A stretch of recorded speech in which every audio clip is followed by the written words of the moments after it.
उड़ीसा की जो state committee है उसके बारे में बताया जा रहा है कि करीब करीब पूरी तरीके से नष्ट हो गई है, जवानों ने खत्म कर दिया। चलपति के मारे जाने की खबर थी, उसकी पुष्टि हो गई है। चलपति यानी एक ऐसा नाम जिस पर 1 करोड़ रुपए का इनाम है। वो लास्ट तो चलपति है, वो मेरा दामाद होता है। चलपति कहा जाता था, जिसके ऊपर 1 करोड़ का इनाम था। वो गुरिल्ला युद्ध में उसकी विशेषज्ञता थी। छत्तीसगढ़ के गरियाबंद जिले में मैनपुर थाना है। मैनपुर थाने के भालूडिग्गी पहाड़ी पर एक मुठभेड़ हुई। उस मुठभेड़ में उड़ीसा की जो स्टेट कमेटी है उसके बारे में बताया जा रहा है कि करीब करीब पूरी तरीके से नष्ट हो गई है, जवानों ने खत्म कर दिया।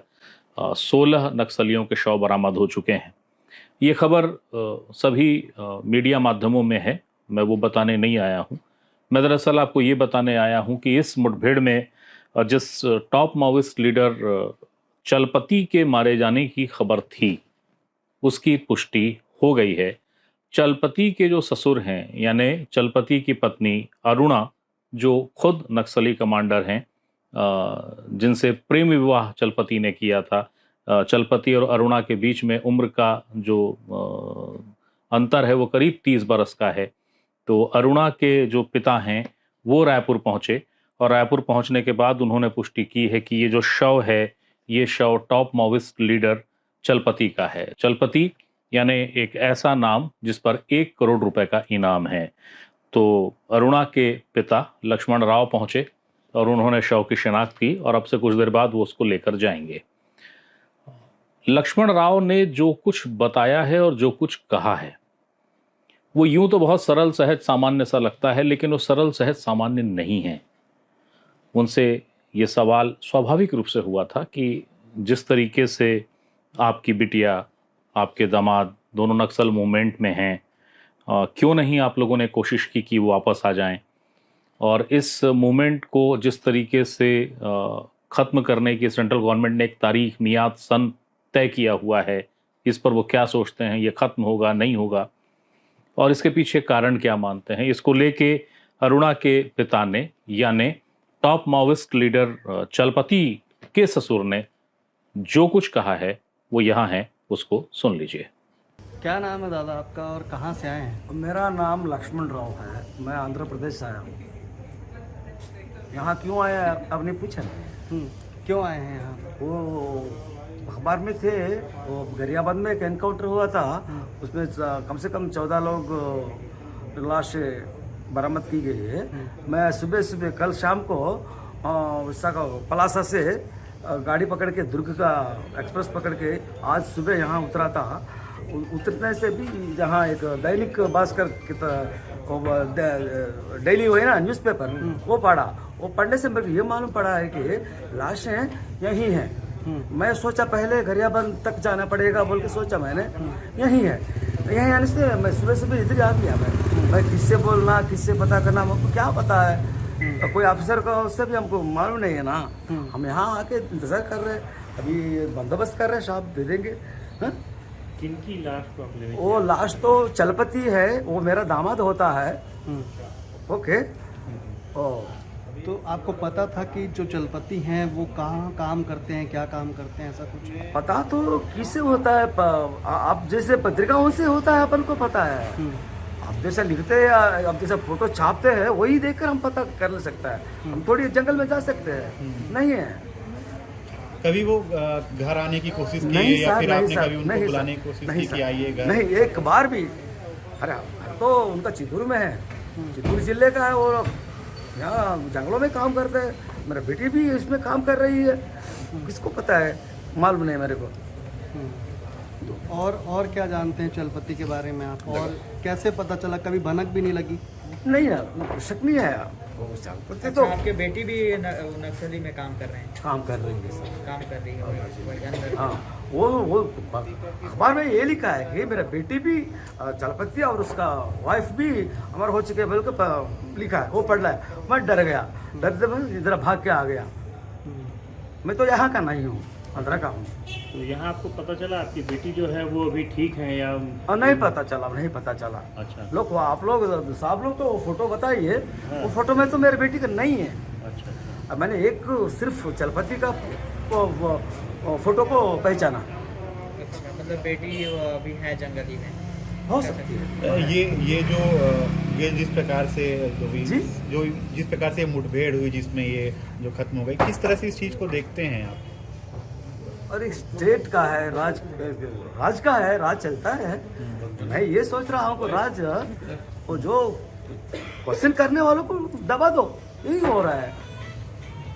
अब जब भी यहाँ से होता है, स्टेट पे होता है ना, अब वो गवर्नमेंट होता है ना, वो बड़ा गवर्नमेंट होता है, उनका मकसद एक है, जंगलों से ट्राइबलों को हटा देना है और जंगल खाली कर देना है और किसी को बड़ा कारपोरेट को अपनाना है, वही तो काम है। ये तो है। कोई बच्चे भी हैं चलपति के? नहीं नहीं, बच्चे नहीं। कितने हो गए? तो बच्चे नहीं है। और कुछ बता सकते हैं चलपति के बारे में या उनकी पत्नी के बारे में? कभी इससे पहले आप लोग कभी आप लोगों से बातचीत हुआ? नहीं हुआ। वो लोग एक मकसद से वो चले गए, जान खतरे में डाल के भी चल रहे हैं, कई लोग चल रहे हैं ऐसा ही। हमारी देश में ही नहीं, ऐसा क्या वर्ल्ड में ऐसे चलता है। आप क्या सोचते हैं, क्या वो सही रास्ते पे थे या फिर वो गलत रास्ते पे थे? तभी आपने उनको समझाने की कोशिश की? सही रास्ते पे है, जान खतरे में, मर रहे। तो सेंट्रल गवर्नमेंट ने डिक्लेयर कर दिया, अल्टीमेट फाइनल डेट दे दिया, फरवरी 26 का तो माओइज्म खत्म कर देंगे, नक्सलवादी खत्म कर देंगे। लेकिन वो शैडो से फाइट कर रहे हैं। असली क्या है?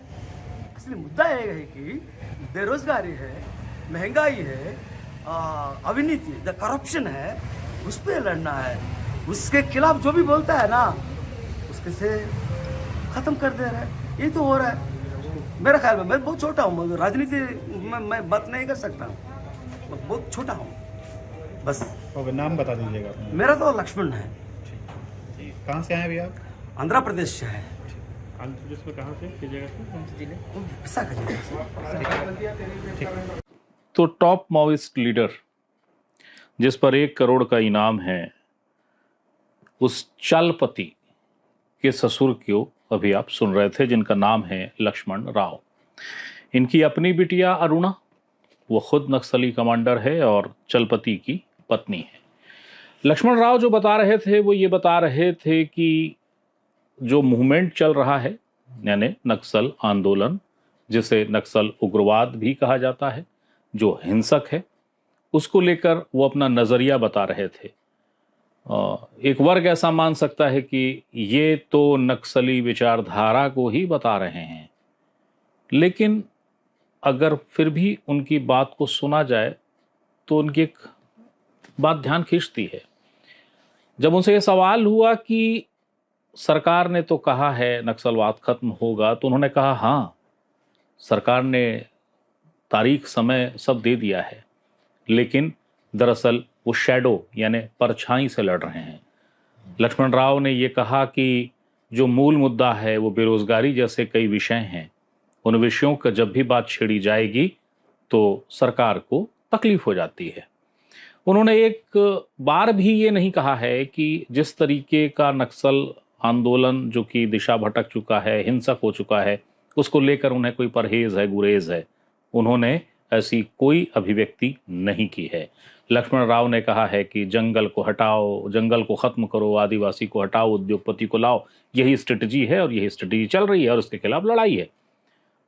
उन्होंने इस बात को भी कह दिया कि लोग जान दे रहे हैं, लोग लड़ रहे हैं अपनी विचारधारा के लिए, तो ये भी एक चीज़ है और स्टेट से बड़ी पावरफुल कोई चीज़ तो होती नहीं है। स्टेट अपना काम कर रही है।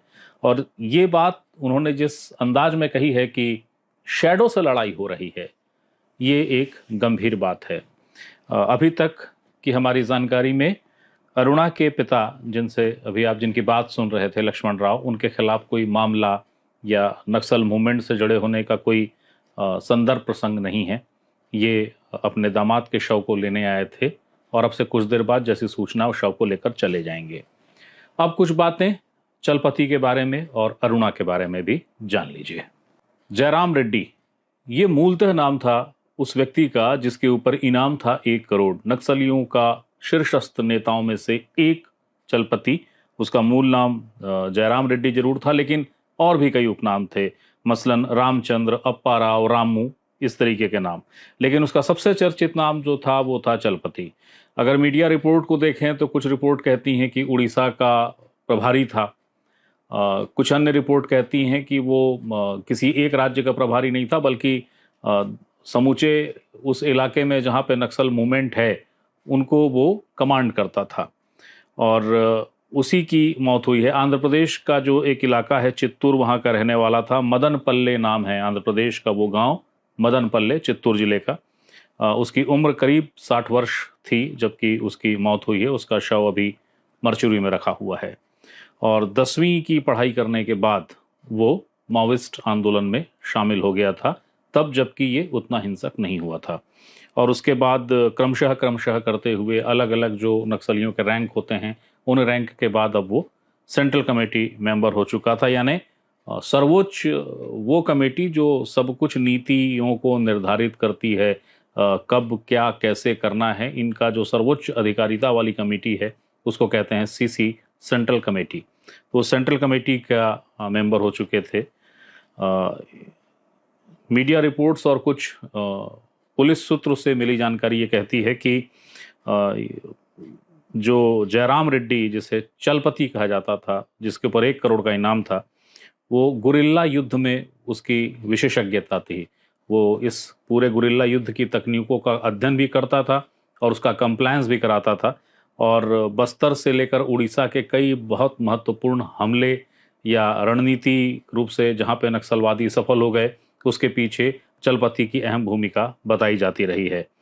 और इसी कारण से उसके ऊपर 1 करोड़ का इनाम था, क्योंकि बहुत दुस्साहसिक हमले की रणनीति रचना और उसके बाद उसको सफलता से अंजाम देना, ये चलपति के नेतृत्व का ही श्रेय गया कि ये चलपति के नेतृत्व में नक्सलियों ने इस घटना को किया। हमेशा ही जैसा कि होता है, सीसी कमेटी का कोई मेंबर होगा तो उसकी पृथक से सुरक्षा होती है। तो उसका सुरक्षा गार्ड होते थे, 8-10 सुरक्षा गार्ड होते थे, AK-47 और कई और जो अत्याधुनिक हथियार होते हैं उससे लैस होते हैं।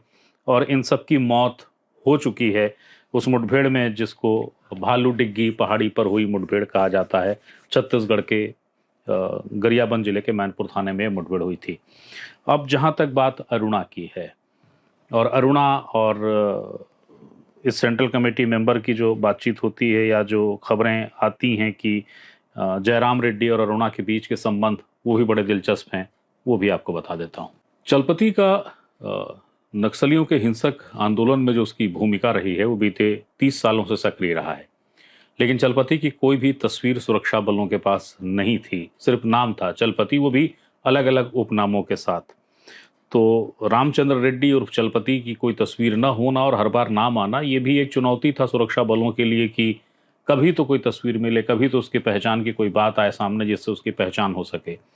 तो ये पहचान जो चलपति की सार्वजनिक हुई, वो सार्वजनिक हुई उसके एक प्रेम प्रसंग की वजह से, जिससे चलपति ने बाद में विवाह किया, जिसको लेकर नक्सलियों के बीच, नक्सली कैडरों के बीच काफ़ी विवाद की स्थिति बनी।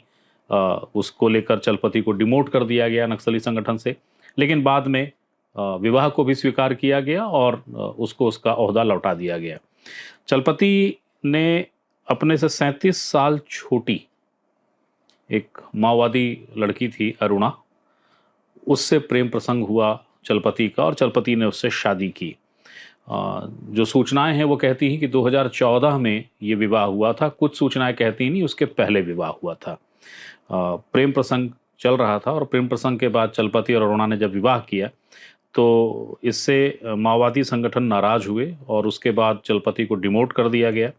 लेकिन अपना विश्वास चलपति ने फिर से अर्जित किया और उसके बाद उसे संगठन में वो जगह दे दी गई। तो वो जो एक किस्सा था कि चलपति की कोई तस्वीर नहीं थी, तो वो किस्सा ये कहता है कि 2016 मई 2016 में एक मुठभेड़ हुई थी। उस मुठभेड़ में एक टॉप मोस्ट नक्सली मारा गया था। उसके मोबाइल में कुछ तस्वीरें, मोबाइल और लैपटॉप में कुछ तस्वीरें मिली थी। उसमें एक तस्वीर सेल्फी नुमा थी। वो सेल्फी वाली जो तस्वीर है उसको लेकर बाद में पहचान हुई कि यह जो शख्स दिख रहा है सेल्फी में, सामने जो दिख रहा है वो है नक्सली नेता रामचंद्र रेड्डी उर्फ चलपति, और पीछे जो एक लड़की दिख रही है वो उसकी पत्नी है अरुणा। तो 2016 के आसपास, मई 2016 में ये तस्वीर और ये पूरी कहानी की तस्वीर कैसे खींची गई, वो एक सेल्फी थी। किसी संदर्भ, किसी भेंट मुलाकात में सेल्फी ले ली गई होगी और सेल्फी फिर उस नक्सली के लैपटॉप में थी, जहां से पुलिस को मिली, फोर्स को मिली, और तब ये पहचान हो पाई कि ये जो शख्स है, ये शख्स आखिरकार कौन है।